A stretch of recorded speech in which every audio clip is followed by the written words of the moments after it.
histórias, eles têm um valor de diferença, justamente a partir dessa teoria do signo linguístico. E que essa variação entre essas histórias, entre o significado, entre esses elementos de cultura para cultura, se dava para mostrar como existia uma base comum, que eles eram apenas uma variação de uma estrutura comum, que existia inicialmente, até para compreender essa organização da sociedade cultural e até antropológica, porque até se fazia referência o quê? Às sociedades primitivas.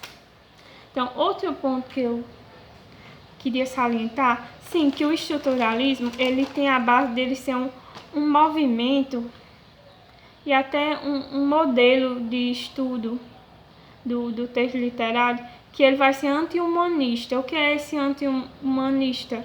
Não é que é contra os humanos não, gente, é porque anti-humanista no sentido que ele não considera que quando o autor, o escritor, ele escreve um texto, uma história, ele tem uma intenção, que ele até já anunciava a morte do autor, porque existia um período na teoria literária que o autor ele tinha uma intenção a escrever o texto, uma mensagem, um significado daquela obra, e esse significado era fixo.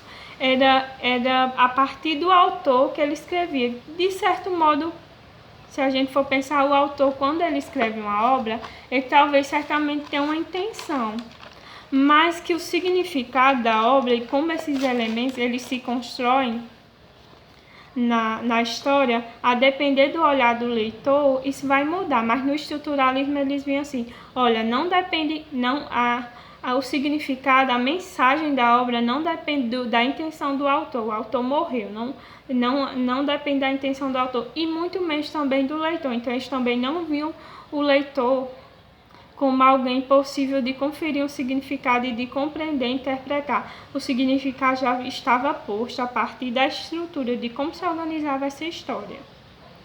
Então, até dando um exemplo, mas não com relação ao estruturalismo, já vai mais para a questão do pós-estruturalismo.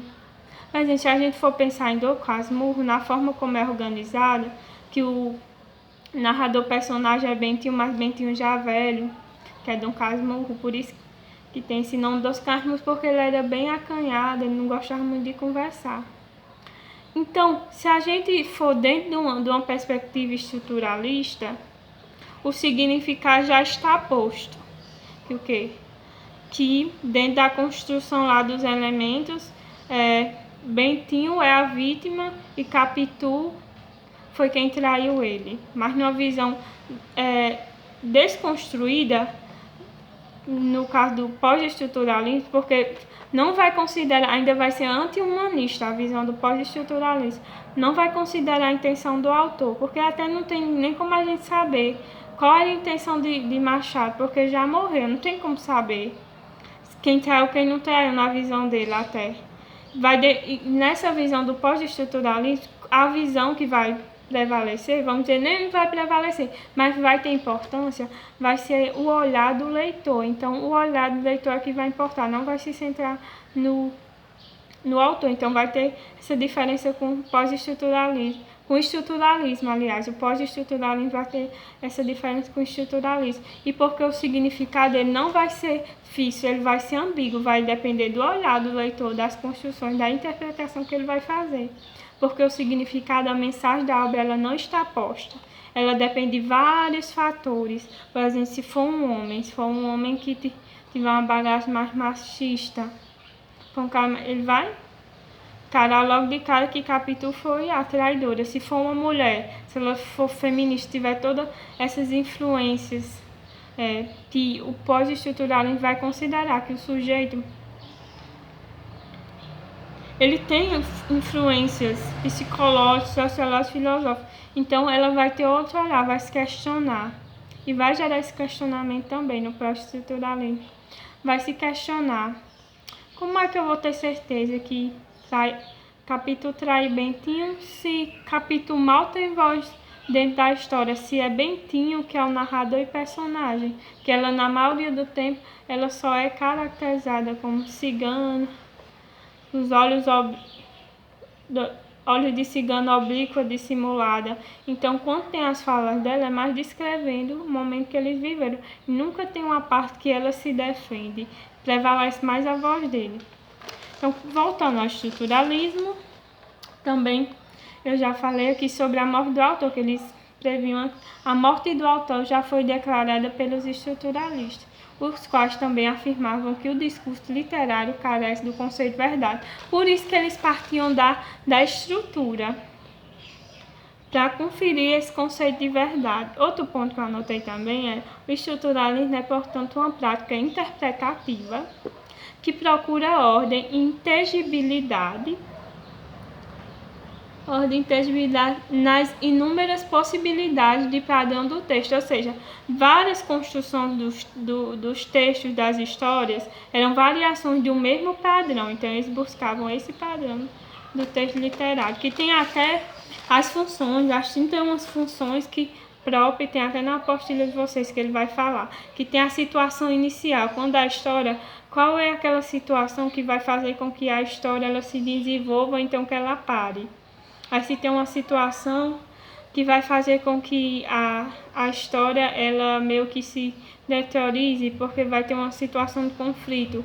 Se o objetivo do herói for alcançado, a situação vai bem, se harmoniza e procede, mas se por acaso, se não acontece nada, a história para. Tem sempre essa ideia.